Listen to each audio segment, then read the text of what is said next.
ठाकरे बंधू एकत्र येण्यावर सामनाच्या रोखठोकमध्ये भाष्य करण्यात आले। एकीचं आव्हान उभं करणं यामध्ये महाराष्ट्र हित असल्याचं सामनाच्या रोखठोकमध्ये नमूद करण्यात आलंय। मुंबईला गुजरातची गुलाम करण्याचं सत्ताधाऱ्यांचं धोरण असल्याचा हल्लाबोल सुद्धा त्यांनी भाजपवर केलाय। सामनाच्या रोखठोकमध्ये नेमकं काय म्हटलेलं आहे पाहूयात।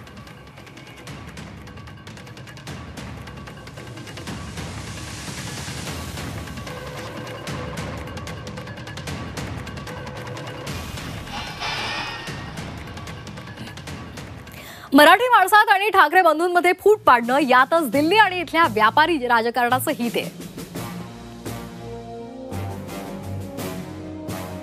मतांचा मराठी टक्का वाढवणं, मनपा, जिल्हा परिषदा, विधानसभा निवडणुकांमध्ये एकीचं आव्हान उभं करणं यातच राज्याचं हित आहे। मराठी माणूस मुंबईसह राज्यात चांगल्या स्थितीत नाही, त्यामुळे आधी ठाकरेंची आणि नंतर मराठी माणसांची एकजूट महत्त्वाची आहे। दोन्ही ठाकरे बंधूंच्या उपस्थितीमध्ये एक नेत्रदीपक विजय सोहळा पार पडला। मराठी माणसाच्या भवितव्यासाठी हे चित्र आशादायी आहे। राणे, शिंदे आणि भाजपमधील बाडगे ठाकरेंच्या एकत्र येण्यावर शिमगा करत राहिले। शिंदे सारख्या लोकांमुळे मराठी माणसाची एकजूट फोडली। शहा, मोदी हे महाराष्ट्र द्वेष्टे आहेत। आमच्या सत्ता काळात मुंबईला गुजरातची गुलाम करू हे त्यांचं धोरण आहे।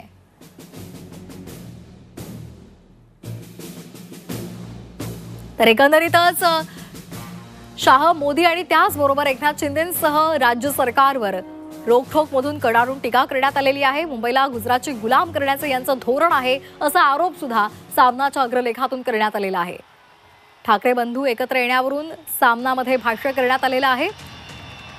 मराठी माणसासाठी हे एक आशादायी चित्र असल्याचं सुद्धा सामनाच्या या अग्रलेखात नमूद करण्यात आलेलं आहे।